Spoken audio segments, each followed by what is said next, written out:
সমাজ কল্যাণ মন্ত্রণালয়ের আওতাধীনে জেলা সমাজসেবা অধিদপ্তরের নিবন্ধন প্রাপ্তি ও চট্টগ্রাম জেলা আদালতের 25 জন আইনজীবীর সমন্বয়ে লিগ্যাল এইড উইংস ও একসাথে 15 জন চিকিৎসক দ্বারা ফ্রি মেডিকেল ক্যাম্প গঠন, সেই সাথে ভাসমান মানুষের ফ্রি মরদেহ গোসলখানা ও কাফনের ব্যবস্থা অর্জনের সুসংবাদ জানান দিতে চট্টগ্রামের ঐতিহ্যবাহী সামাজিক ও অরাজনৈতিক সংগঠন ফুটন্ত কিশোর সংঘের উদ্যোগে জমকালো অভিষেক অনুষ্ঠান সম্পন্ন হয়েছে। শুক্রবার 31 অক্টোবর সন্ধ্যায় চট্টগ্রাম নগরী চাঁদগাঁও থানাধীন সিএনবি টেকবাজার এলাকায় আয়োজিত অভিষেক অনুষ্ঠানে প্রথম ও দ্বিতীয় পর্বে সংগঠনের কেন্দ্রীয় সভাপতি সাদ্দাম হোসেনের সভাপতিত্বে সমতার সমাজ গড়ি, বৈষম্য দূর করি প্রতিপাদ্য শীর্ষক আয়োজিত আলোচনা সভায় প্রধান অতিথি হিসেবে উপস্থিত ছিলেন চট্টগ্রাম প্রেস ক্লাবের সদস্য সচিব ও দৈনিক আমার দেশের আবাসিক সম্পাদক জাহিদুল করিম কোচি। সবচেয়ে প্রথমে অভিনন্দন, তাদের মাদেরকে অভিনন্দন যে আজকে সবাইকে গান শোনাবে। আমি আমার এই দেশ বাংলাদেশ, প্রথম বাংলাদেশ, আমার শেষ বাংলাদেশ। আমি মনে করি যে আজকের যে উদ্যোগ ফুটন্ত কিশোর সংঘ, এই আজকের আয়োজন এবং এত বিস্তৃত সমস্ত এলাকার লোকজন এখানে সমবেত হয়েছে, সেজন্য সবাইকে আমি ধন্যবাদ জানাই। যে আমি মনে করি যে এই সমাগমের মাধ্যমে এই ফুটন্ত কিশোর সংঘ সবার জন্য উপকারে আসবে, সবার সেবা করবে, মানবিক উপকার এবং কিশোর গ্যাংয়ের সম্প্রতি একটা জিনিস যেটা আমাদের মধ্যে এখানে বিস্তৃত যে কিশোর গ্যাং, এই গ্যাংয়ের বিরুদ্ধে কিন্তু সবাইকে সচেতন হতে হবে। আমাদের যাই মামনিরা গান, সেই গানের মাধ্যমে আমাদের দেশপ্রেম উদ্বোধন হবে। আমি মনে করি যে আমাদের এই গানের মধ্য দিয়ে এবং আমাদের সংস্কৃতির মধ্য দিয়ে আমাদের বিকাশ ঘটবে।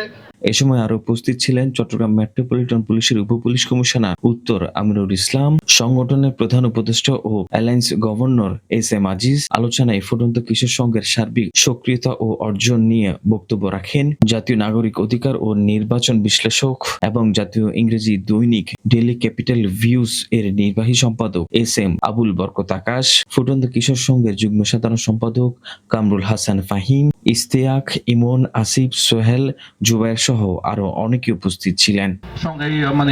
ফুটন্ত কিশোর সংঘকে অনেকে আর্থিকভাবে বিভিন্ন, যার আল্লাহ যাকে সামর্থ্য দিয়েছে সে আর্থিকভাবে সহযোগিতা করেন, আগামীতেও করবেন।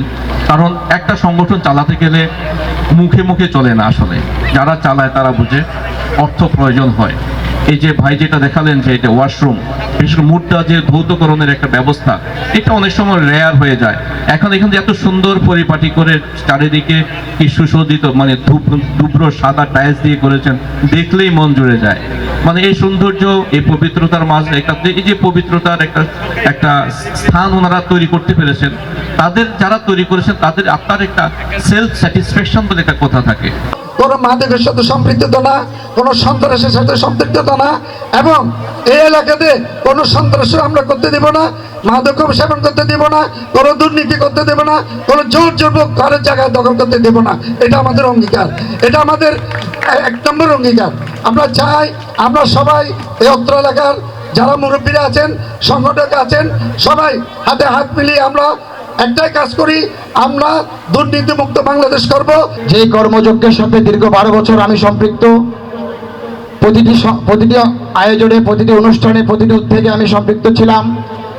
জেলা সমাজ কল্যাণ অধিদপ্তর থেকে তারা যে স্বীকৃতি পেয়েছে, এই স্বীকৃতি অতি দেরিতে হলেও তারা এর চেয়ে বড় রাষ্ট্রীয় স্বীকৃতির দাবিদার। তারা দেশের জন্য, সমাজের জন্য, সমাজের মানুষগুলোর জন্য, অসহায়দের জন্য, নিপীড়িত মানুষের জন্য, মেহনতিদের জন্য, পরিবার পরিজন, দেশ সমাজ, সর্বোপরি সমস্ত পাড়া মহল্লা থেকে শুরু করে আইনাঙ্গন, চিকিৎসা অঙ্গন থেকে শুরু করে, তারা যেভাবে দায়িত্ব পালন করছে সেটা অত্যন্ত প্রশংসার দাবিদার, অত্যন্ত শ্রদ্ধার দাবিদার।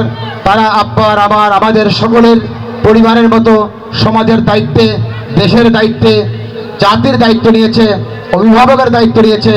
আপনারা তাদেরকে সার্বিকভাবে আজকে উদ্বোধন করলাম। বাকি কথা আপনাদের সাথে ইনশাল্লাহ আমি শেষে সমাপনীতে বলবো। আসসালামু আলাইকুম। এই যে ফাহিম ইব্রাহিম, আরো বিগত দিনে অনেক প্রবাসী চলে গেছে, আমাদের রক্ত সম্পাদক। এই সময় বিভিন্ন শিল্পীর আয়োজিত সাংস্কৃতিক অনুষ্ঠান অনুষ্ঠিত হয়। এতে দেশীয় গান পরিবেশন করা হয়।